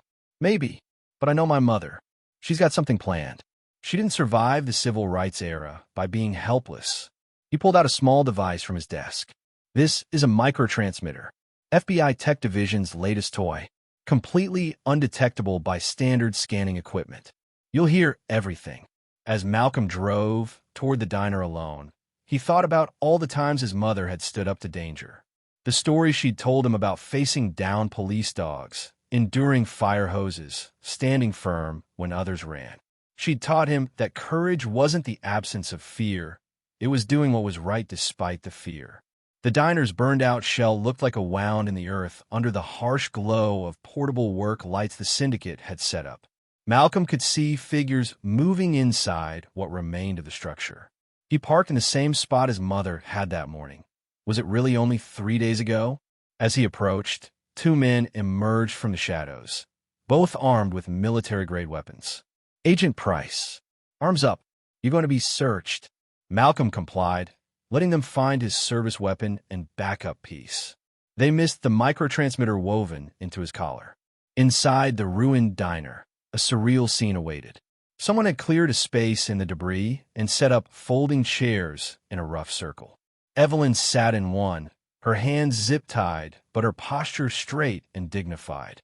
Harriet was beside her, a bruise darkening her left cheek, but her eyes defiant. And standing in the center was a woman Malcolm recognized from federal bulletins, Valentina Reyes, one of the syndicate's most ruthless enforcers. Agent Price, Valentina said with a cold smile, your mother is quite remarkable. Do you know she actually knocked out one of my men with a cast-iron skillet she pulled from the rubble? Malcolm allowed himself a small smile. That sounded like Mom. Let them go, he said simply. Your issue is with me and the FBI, not with them. Our issue, Valentina corrected, is with the disruption of a profitable operation. Vico was making us millions. Now he's in federal custody, our network is exposed, and we have to rebuild from scratch. Someone must pay for these losses. How much? Malcolm asked, playing for time. He could hear faint movement outside, his team getting into position despite the threats. It's not about money anymore. It's about reputation. The syndicate cannot appear weak. An example must be made. She pulled out a gleaming knife. The question is who becomes that example. Evelyn spoke for the first time. Young lady, I've lived through Jim Crow, the civil rights movement, the assassination of Dr. King, and 72 years of people trying to put me in my place. You think you're scary? You're just another bully with a weapon. Valentina's eyes flashed dangerously. Perhaps you need a demonstration of how serious. She was interrupted by one of her men running in. We have a problem. Local news van just pulled up. They're broadcasting live. Through the burned-out windows, Malcolm could see Sarah Mitchell standing beside a news crew, her phone streaming everything to social media while the reporter spoke rapidly into a microphone. This wasn't the deal. Valentina snarled at Malcolm. I didn't call them, Malcolm said truthfully. Sarah had acted on her own, brilliant girl that she was. Boss, there are more coming, another syndicate member reported. Cars, lots of them. Malcolm looked out to see something that took his breath away. The townspeople were arriving. Not law enforcement, but regular citizens. Marcus Thompson's construction crew. The college students from the diner.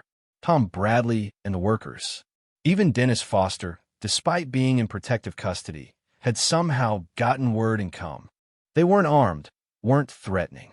They just stood witness, their phone cameras recording everything, creating a human perimeter around the diner. What is this? Valentina demanded. This, Evelyn said with quiet pride, is what happens when people stop being afraid. Valentina's careful plan was unraveling before her eyes. The syndicate operated in shadows, relied on fear and silence. But here, under the glare of news cameras and dozens of phone streams, they were exposed like roaches when the kitchen light comes on. Everyone stays calm, Valentina commanded, but her voice had lost its earlier confidence. She pressed the knife closer to Harriet's throat. Clear them out, or what? Evelyn interrupted. You'll hurt us on live television? That worked so well for Carl, didn't it? Malcolm saw his opportunity. Valentina, you're smart. Smart enough to know this is over. Every second you stay here, more evidence is being gathered. Those aren't just cameras, they're witnesses. Hundreds of them. Once this goes viral. Through his earpiece, he heard Chin's voice. Malcolm, we've got movement. 3 vehicles approaching from the north. They're not ours. Before Malcolm could respond, the vehicles screeched to a halt outside.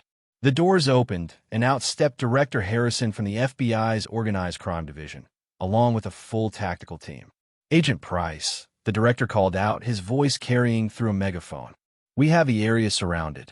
Ms. Reyes, you have 30 seconds to release the hostages. Valentina laughed bitterly.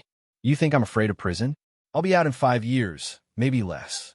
Actually, a new voice said, you won't. Everyone turned as Marta Cruz was led in, handcuffed but clearly cooperating. She looked at Valentina with something like pity. I made a deal, Cruz announced. Full cooperation in exchange for witness protection. I've already told them everything about Chicago, Miami, the international connections. Even about HL 47. Valentina's face went white. You treacherous. It's over, Val, Cruz continued. Vico already flipped. Did you really think he'd stay loyal once he found out the syndicate was planning to eliminate him anyway? He's given them everything. Names, dates, account numbers. The whole network is coming down. Malcolm watched Valentina process this information. Her hand holding the knife began to tremble. Drop the weapon, Director Harrison commanded. This is your last warning. Outside, the crowd of townspeople began to chant. Let them go. Let them go. Sarah Mitchell's voice could be heard narrating to her stream. The woman holding Evelyn Price hostage is surrounded by FBI agents and hundreds of witnesses. Mrs. Price, who stood up to a bully in this very diner, now faces another threat for her courage. The story was already spreading. Hashtag Evelyn Strong was trending. The syndicate's intimidation tactic had become a public relations nightmare being watched by thousands, then millions. One of Valentina's men cracked first. He dropped his weapon and put his hands up. I'm not going down for this. I'm done. Like dominoes, others followed. Weapons clattered to the ground as syndicate members surrendered, leaving Valentina increasingly isolated. You have 5 seconds, Director Harrison announced. 5. Valentina looked around desperately. Her empire was crumbling, her soldiers surrendering, her leverage evaporating. 4. Malcolm locked eyes with his mother. Evelyn gave him the slightest nod, then did something unexpected. She began to hum. It was an old hymn, We Shall Overcome, the anthem of the civil rights movement. 3. Harriet joined in, her voice shaky but determined. Then from outside, other voices picked up the tune. The construction workers, the students, the neighbors who had been silent for so long. 2. Valentina's hand shook violently now. The knife wavered at Harriet's throat. 1. Wait! Valentina screamed. She threw the knife aside and raised her hands. I surrender. I surrender. The tactical team moved in like a well-oiled machine. Within seconds, Valentina and her remaining associates were on the ground, being cuffed and searched. Paramedics rushed to Evelyn and Harriet, cutting their zip ties and checking them for injuries. Malcolm reached his mother first, pulling her into a fierce embrace. Don't you ever do something like that again. I'm your mother, Evelyn said with a slight smile. I'll do whatever I think is necessary to protect the people I love. As Valentina was led past them toward a federal vehicle, she stopped and looked at Evelyn. How? How did you know we wouldn't just kill you? Evelyn's response was simple but profound. Because bullies are all the same, whether they're slapping elderly women in diners or running criminal syndicates. They're cowards at heart, and cowards always fold when people stand together against them. Director Harrison approached Malcolm. Outstanding work, Agent Price. Though I should reprimand you for going in alone. I'll learn from the best, Malcolm said, looking at his mother. Sometimes one person standing up is all it takes to inspire others. The crowd outside had grown even larger. As Evelyn emerged from the ruined diner, spontaneous applause broke out. She walked slowly, Harriet beside her, waving off the offered wheelchair from the paramedics. Sarah Mitchell was there with her phone, now interviewing witnesses for what had become a nationwide story. Mrs. Price, she called out. How does it feel to have faced down not one, but two criminal threats? Evelyn paused, considering her words carefully. Young lady, I didn't face down anybody. We did. This whole town did. I just refused to move from my seat. Marcus Thompson pushed through the crowd. Miss Evelyn, I meant what I said about rebuilding, but I think we should make some changes. This shouldn't just be Harriet's diner anymore. What do you mean? Harriet asked. I mean, it should belong to all of us. A community place owned by the community. A reminder of what we can do when we stand together. The crowd murmured approval. Someone started a chant. Rebuild. Rebuild. Agent Chun approached Malcolm with a tablet. The forensics team at the warehouse found something. Those HL-47 files? They contain evidence of syndicate operations in 15 states. This is going to be the largest RICO case in a decade. And it all started because my mother wouldn't give up her booth, Malcolm finished. As the FBI vehicles pulled away with Valentina and her crew, Officer Daniels organized the local police to manage the growing crowd. The mayor's office, now under emergency management after the mayor's arrest, had sent representatives to assess the scene. Tom Bradley and his construction crew were already discussing with Marcus Thompson how quickly they could clear the debris and start rebuilding. The plans grew more elaborate by the minute. Not just rebuilding what was, but creating something better. We should have a community room, someone suggested. And a memorial wall, another added. With pictures from today, so we never forget. Harriet wiped tears from her eyes. I can't afford all that. You won't have to, Dennis Foster said, pushing through the crowd. Despite being in protective custody, he managed to convince his handlers to bring him. I've been talking to folks. We're setting up a fund. Everyone's contributing what they can. Even as the immediate danger passed, Malcolm knew the work was far from over. There would be trials, testimonies, and a long process of rooting out the corruption that had taken hold in the town. But something fundamental had changed. As the sun began to set, casting golden light through the burned timbers of the diner, Evelyn sat on a piece of rubble that had once been part of her favorite booth. Malcolm sat beside her, and for a moment, they just watched as their community came together in a way it hadn't in decades. You know what the hardest part was? Evelyn asked quietly. What's that, Mom? The sleeping pills and the coffee. I hated drugging those nice agents. But I knew if I didn't go, innocent people would suffer. Malcolm shook his head in amazement. How did you know they wouldn't just kill you immediately? I didn't, Evelyn admitted. But I remembered something Dr. King said.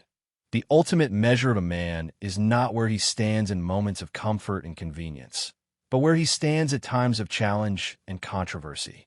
This was my time of challenge. The news crews were packing up, but the story was far from over. Social media was ablaze with the footage of Evelyn's calm defiance, the town's solidarity, and the dramatic takedown of the syndicate. Hashtag Evelyn Strong had evolved into hashtag Community Strong. Agent Kim approached with a laptop. Agent Price, Mrs. Price, you should see this. The video has gone viral. Over 10 million views in the last hour. News outlets worldwide are picking it up. On the screen, they watched as their small town's stand against corruption became a global inspiration. Comments poured in from around the world, people sharing their own stories of standing up to bullies and corruption. Look at that, Harriet said, reading over their shoulders. Someone in South Africa says we've inspired them to speak out against corruption in their town. And here, Sarah pointed to another comment. A woman in Brazil says seeing Evelyn stand up gave her courage to report her abusive employer. Malcolm's phone rang. It was the director again. Price, I'm calling to inform you that based on the evidence recovered and the confessions we're getting, we're expanding this investigation nationwide. You're being promoted to head the new task force. Congratulations, Special Agent in Charge Price. Thank you, sir, but no buts. You've earned it. Besides, your mother has become something of a symbol. The Attorney General herself wants to meet her. As Malcolm shared the news, Evelyn just smiled. That's nice, dear. But I'm more interested in when we can get the diner rebuilt. I miss my morning coffee routine. The crowd laughed, the tension of the past days finally breaking into relief and even joy. In the midst of the destruction, something new was being born. Not just a rebuilt diner, but a rebuilt community. As the evening deepened, people began to drift away, but not before signing up for volunteer shifts, donating to the Rebuild Fund, or simply shaking Evelyn's hand and thanking her for her courage. Dennis Foster approached hesitantly. "Miss Evelyn, I'm so sorry for—" "Hush," Evelyn interrupted. "You were protecting your children. I understand that better than you might think. What matters is that when it counted, you did the right thing. The FBI says my family and I will need new identities, a new life somewhere else. Then you go and live that life well," Evelyn said firmly. "That's how you make amends, by being better tomorrow than you were yesterday." As the last of the crowd dispersed, Malcolm helped his mother to his car. She moved slowly, the exhaustion of the past days finally showing. "Where to, Mom?" "The hotel." "No," Evelyn said firmly. "Take me home. My actual home. I'll not be driven from my own house by fear." As they drove through the town, Malcolm noticed something different. People were out on their porches, talking to neighbors. Groups gathered on street corners, no longer huddled in fear, but standing tall. Lights were on in houses that had been dark for years, their occupants too scared to draw attention. "You did this, Mom," Malcolm said softly. "No, baby," Evelyn corrected. "We all did this. I just refused to move from my seat." As they pulled into Evelyn's driveway, neighbors came out to greet them. Mrs. Patterson from next door had prepared a casserole. The Johnson family across the street had put up a banner. "Welcome home, Evelyn." Inside, Evelyn's house was exactly as she'd left it, except for the armed FBI agent discreetly positioned in a car outside, a precaution Malcolm had insisted on. As Evelyn settled into her favorite chair, she looked at the family photos covering the mantel. Pictures of Malcolm at his FBI graduation, her late husband in his Army uniform, herself as a young woman at a protest march. "Your father would have been proud of you today," she told Malcolm. "He would have been proud of you," Malcolm countered. "He would have told me I was a foolish old woman taking unnecessary risks," Evelyn said with a sad smile. "And he would have been right. But sometimes, being foolish is the only smart thing to do." Malcolm's phone buzzed with updates. Cruz's confession was yielding more intelligence. Vico had provided bank account information that would freeze millions in syndicate assets. The printing shop had contained evidence linking the operation to human trafficking rings that the FBI had been tracking for years. "The ripples from this are going to spread far," Malcolm told his mother. "You've helped break up one of the largest criminal networks in the country. All from refusing to give up my booth at a diner," Evelyn mused. "Funny how small acts can have big consequences." Outside, a car pulled up. It was Harriet, driven by Marcus Thompson. They came to the door with a thermos and cups. "I saved this from the diner before it burned," Harriet said, holding up the thermos. "Your favorite coffee blend. Thought you might want a cup." As they sat together in Evelyn's living room, drinking coffee and planning the new diner, Malcolm realized this was what victory looked like. Not just the arrests and convictions, but a community rediscovering its strength, neighbors becoming friends again, and fear being replaced by hope. The war against the syndicate would continue in courtrooms and federal buildings. But the battle for this town's soul had been won the moment Evelyn Price had said no and meant it. And that victory, Malcolm knew, was worth more than all the commendations and promotions in the world. 2 weeks after the dramatic standoff at the diner, Malcolm sat in the federal courthouse, reviewing testimony preparations. The news had died down somewhat, though Evelyn still received letters and messages from people around the world inspired by her stand. But Malcolm knew better than to relax. In his experience, cornered criminals were most dangerous when they seemed defeated. His instincts proved correct when Agent Chin burst into the conference room, her face pale. "Malcolm, we have a situation. Vico's lawyer just filed a motion, and there's an emergency hearing in 20 minutes. "What kind of motion?" "He's claiming coercion and offering to become a state's witness against someone bigger. He says he has information about a figure called the Patriarch, someone above even the syndicate leadership." Malcolm's blood ran cold. In 15 years with the FBI, he'd heard whispers of the Patriarch, a shadowy figure who supposedly controlled multiple criminal organizations from behind legitimate business fronts. But no one had ever proven they existed. "Get my mother somewhere safe," Malcolm ordered. "If Vico's making moves, His phone rang. The caller ID showed his mother's number, but the voice that answered wasn't hers. Agent Price, came Marco Vico's smooth voice. Don't worry, your mother is unharmed. She's having tea with some associates of mine at her home. Such a lovely woman. It would be a shame if anything happened to her. Malcolm was already running, Chun beside him, calling for backup. What do you want, Vico? What I've always wanted, my freedom. You're going to walk into that courtroom and support my motion for release. In exchange, your mother continues her peaceful retirement. You're in federal custody. How are you even making this call? Vico laughed. You think bars can hold my influence? I have people everywhere, Agent Price. Guards, clerks, even judges. Speaking of which, Judge Harrison will be presiding over my hearing. Did you know his grandson has a drug problem? Such a shame what dealers might do if they found out the boy owes money to the wrong people. The FBI vehicle screamed through the streets toward Evelyn's house. Malcolm's mind raced, trying to find a way out of this trap. Even if I agreed, the prosecution would never. The prosecutor received a similar call about his daughter at college. Amazing how vulnerable we all are when we love someone. Vico's voice hardened. You have 15 minutes to get to the courthouse. Come alone. Any FBI presence at your mother's house. And things become unpleasant. The line went dead. Malcolm's car skidded to a stop outside his mother's house. It looked peaceful, normal. Too normal. He knew they were inside, waiting. He made a decision that went against every protocol. Chun, take the team to the courthouse. Set up surveillance, but don't interfere. Malcolm, you can't. I won't let them hurt her. But I need you to trust me. There's something about this that doesn't add up. Vico's too confident for someone whose entire network just collapsed. Malcolm entered his mother's house through the front door, his weapon holstered but ready. In the living room, he found a scene that would have been almost domestic if not for the circumstances. Evelyn sat in her favorite chair, indeed, drinking tea. Across from her sat two men in expensive suits, definitely Vico's lawyers, not muscle.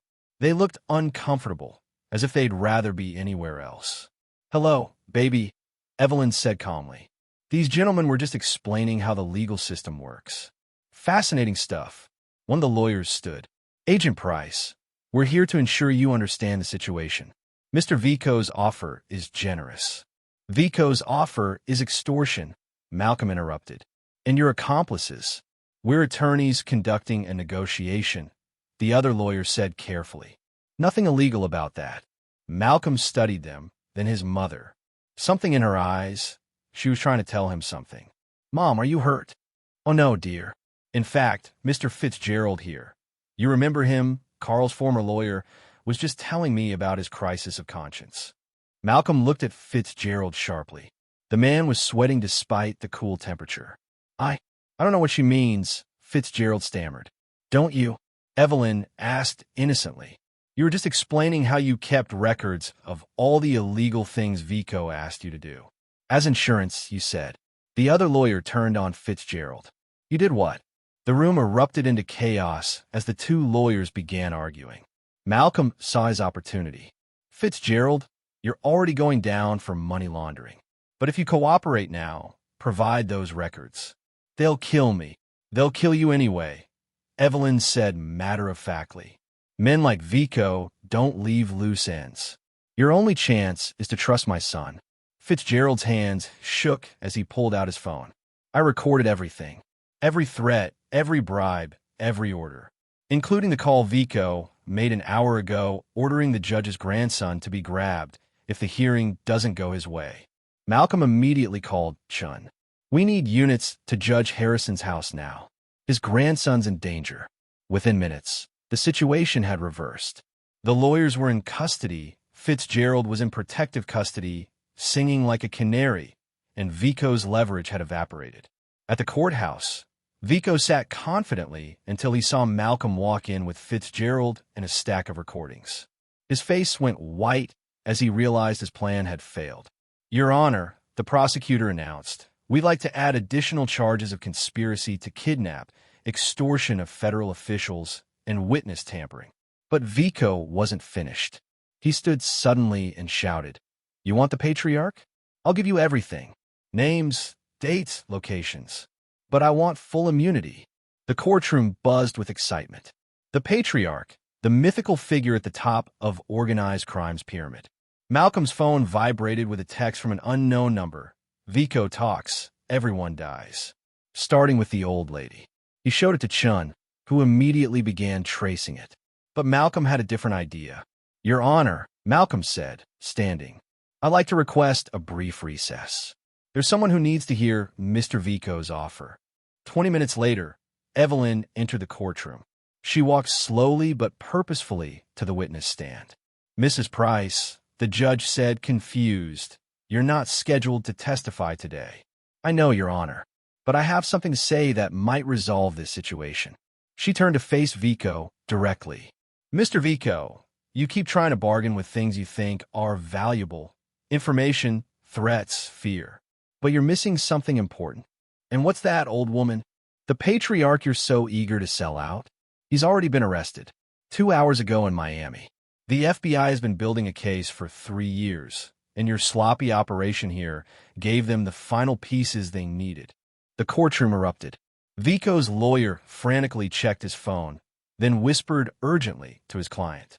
Vico's face cycled through disbelief, rage, and finally defeat. Malcolm stared at his mother. How did you? Evelyn smiled slightly. Agent Sean told me while we were having tea. She thought I should know that my standing up to Carl didn't just bring down local corruption. It exposed the entire network. The patriarch, whose real name is Antonio Castellanos, was caught trying to flee the country. 6 months later, the November air was crisp as hundreds gathered for the grand reopening of what was now called Evelyn's Table Community Diner. The building that rose from the ashes was nothing like the old structure. It was bigger, brighter, with large windows that seemed to invite the whole world in. Malcolm stood in his dress uniform, his new special agent in charge badge gleaming, as he watched his mother cut the ceremonial ribbon. The crowd erupted in applause, and somewhere in the back, someone started singing, "We Shall Overcome." Soon everyone had joined in, their voices carrying down Main Street.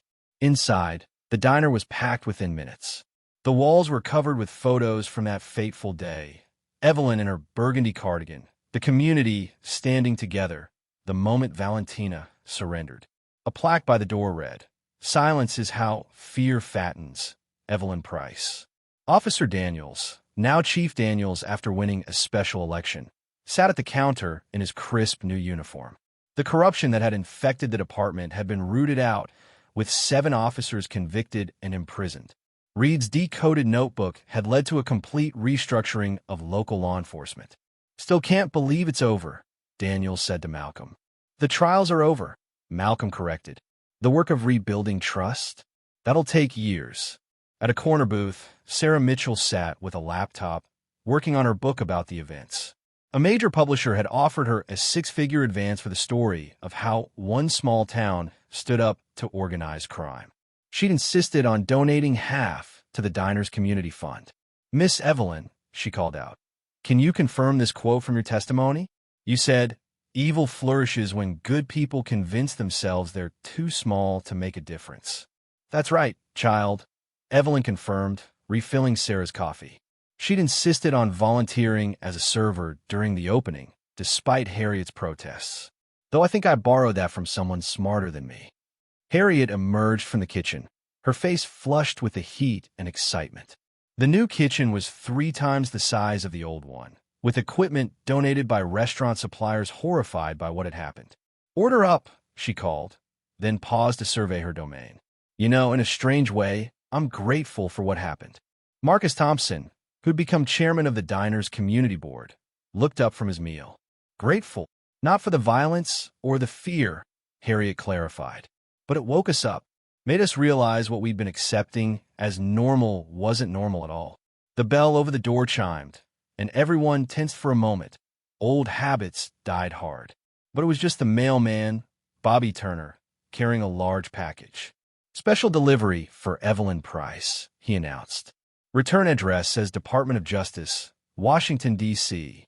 Evelyn opened it carefully, pulling out an official certificate and a medal. Malcolm read over her shoulder. "The Attorney General's Award for Distinguished Service to Justice," he read aloud. in recognition of extraordinary courage in the face of organized crime. "Fancy," Evelyn said, then promptly put it aside to go refill someone's coffee. Tom Bradley laughed from his booth. Only Evelyn would treat a federal medal like a minor inconvenience. But Malcolm noticed his mother carefully placed the medal in her purse. She was proud, just too humble to show it. As the afternoon wore on, the diner filled with stories of how the town had changed. Property values were rising as people felt safe to invest again. 3 new businesses had opened where Brennan-owned shops had been. The high school had started a civic engagement program inspired by the events. Around 3 o'clock, a woman in a federal marshal's jacket entered. She whispered something to Malcolm, who nodded and followed her outside. A van with tinted windows was parked across the street. The door opened, and Dennis Foster stepped out. He looked different, beard shaved, hair dyed, wearing clothes that didn't quite seem like him. His family emerged behind him, all with their new identities firmly in place. "We're not supposed to be here," Foster said, "but we're leaving the state tonight, and I had to say goodbye." Malcolm glanced at the marshal, who shrugged. 5 minutes. That's all I can give you." Foster walked into the diner, and conversation stopped. Then Evelyn stood from behind the counter and walked over to embrace him. "You did the right thing when it mattered," she said loud enough for everyone to hear. "That's all anyone can ask." The tension broke, and others came to shake Foster's hand, wish him well in his new life. His children, who had been so traumatized by the threats, smiled for the first time in months. As Foster left, he paused at the door. "Miss Evelyn, I'll never forget what you taught me. That standing up isn't about being brave. It's about being right." The afternoon crowd gradually gave way to the dinner rush. The diner implemented a new tradition. At 5 p.m., they held a moment of silence for Reed and the others who had lost their lives when the corruption was exposed. Not to honor them, but to remember the cost of allowing fear to rule. As evening approached, Malcolm found his mother sitting in what had become her new regular booth, the same spot by the window where it had all started. "Long day," he said, sliding in across from her. "Good day," she corrected. "You know, I've been thinking about that morning. Carl slapping me. At the time, I was just angry. Angry that he thought he had the right. Angry that others were too scared to help. And now I see it differently. That slap woke something up, not just in me, but in everyone who saw it. Sometimes it takes something shocking to make people realize they've been sleepwalking through injustice." Through the window, they could see the town square where a new monument was being erected. It would commemorate not just the events at the diner, but all the moments in the town's history when people had stood up against wrong. Attorney Fitzgerald, now in federal prison but cooperating fully, had provided evidence that led to 47 convictions across 6 states. Vico was serving life without parole. Valentina Reyes had gotten 30 years. The Brennan brothers were serving sentences ranging from 10 to 25 years. But more importantly, the culture had changed. The new mayor, elected in a special election, had instituted transparency measures that made corruption harder to hide. The police department had civilian oversight. The business community had formed an association to resist extortion collectively. "Mom," Malcolm said, Director Harrison called. "They want you to speak at Quantico to new agents about community courage and standing up to organized crime." Evelyn laughed. "What would I tell federal agents that they don't already know? That courage isn't about the size of your gun or the power of your badge. It's about refusing to move from your seat when someone tries to push you around." As closing time approached, the diner slowly emptied. But before the last customer left, Harriet called everyone remaining to attention. "I want to make an announcement. The community board has voted, and we've decided to establish the Evelyn Price Scholarship Fund. Every year, we'll send a local student to college who demonstrates courage in standing up for what's right." Evelyn's eyes filled with tears. "That's not necessary. It's already done," Marcus Thompson interrupted. "The first recipient is Sarah Mitchell, for her courage in recording and reporting when it mattered most." Sarah gasped, then burst into tears, hugging Evelyn tightly. As the evening wound down, Malcolm helped close up the diner. The new security system was state-of-the-art, but more importantly, The community watched out for each other now. Outside, Main Street was busy even at this late hour. Families walked freely, no longer afraid of who might be watching or what might happen if they crossed the wrong person. Children played in the square where protesters had gathered to support Evelyn. "It's not perfect," Chief Daniels said, joining them outside. "We still have problems, still have work to do. But it's better," Evelyn said firmly. "And better is worth fighting for." A car pulled up, and Agent Shin stepped out. She'd been promoted too, now running the Midwest Organized Crime Division. "Thought you'd want to know," she said. "The Castellanos trial starts next week. Your testimony from the Vico case is being entered as evidence." That slap in the diner? It's going to help convict one of the most dangerous crime lords in America. Evelyn shook her head in wonder, all from refusing to give up my seat. As they walked to Malcolm's car, Evelyn paused to look back at the diner.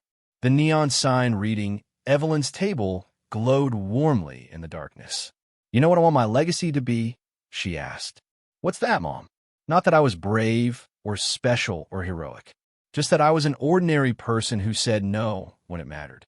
If people remember that, if they realize they can do the same thing, then everything that happened was worth it." Malcolm helped his mother into the car, thinking about all that had transpired. 6 months ago, his mother had been assaulted for refusing to give up her seat. That single act of violence had exposed a criminal empire, brought down corrupt officials, and inspired a community to reclaim its dignity. As they drove home through streets now safe and bright, Malcolm thought about the report he'd read that morning. Similar investigations had been launched in 12 other cities, all inspired by what had happened here. The Evelyn effect, they were calling it. When one person's courage catalyzes an entire community's resistance to corruption. "Mom," he said as they pulled into her driveway, where no federal agents were needed anymore, "you changed the world." "No, baby," Evelyn corrected gently. "We all changed our little corner of it. And sometimes that's all it takes. Enough people changing their corners until the whole picture looks different." Inside her house, Evelyn put the Attorney General's medal on the mantel, next to pictures of family and friends. It didn't look out of place there, just another memento of a life lived with purpose. As Malcolm prepared to leave, his mother called him back. "I never thanked you properly," she said, "for believing me, for fighting for me, for standing with me." "Mom, you don't have to." "Yes, I do. You could have tried to handle it quietly, could have convinced me to let it go. But you didn't. You stood up too, in your own way." They embraced, and Malcolm realized that for all the commendations and promotions, this was what mattered. Knowing he'd been there when his mother needed him, when his community needed him. As he drove away, Malcolm saw his mother through the window, sitting in her chair with a book, looking peaceful and content. The woman who'd sparked a revolution by refusing to move was finally able to rest. But he knew, and she knew, that if tomorrow brought another bully, another injustice, another moment requiring courage, Evelyn Price would once again refuse to move. And this time, she wouldn't stand alone. The next morning, Evelyn walked into the diner at her usual time. Jenny had her coffee ready. The booth by the window was waiting, and the familiar rhythm of small-town life continued. But now there was something different in the air, a sense of possibility, of strength, of community that wouldn't easily bend to fear again. As she settled into her seat, Evelyn noticed a young mother with 2 children at a nearby booth. The woman was teaching her daughter something, pointing to Evelyn and whispering. The little girl, maybe 7 years old, walked over shyly. "Are you the lady who wouldn't move?" she asked. Evelyn smiled. "I am. My mommy says you're brave." "You know what? Your mommy's brave too, bringing you here, teaching you to speak up. We're all brave when we need to be." The girl beamed and ran back to her mother. Through the window, Evelyn could see construction crews working on other damaged buildings, rebuilding what the syndicate had destroyed. The town was healing, growing stronger. And it all started with one ordinary morning, one ordinary woman, and one extraordinary no. If your elderly mother was slapped in public and everyone just watched, would you seek justice through the system or take matters into your own hands? Like and subscribe for more stories that remind us that sometimes the smallest acts of courage can topple the largest empires.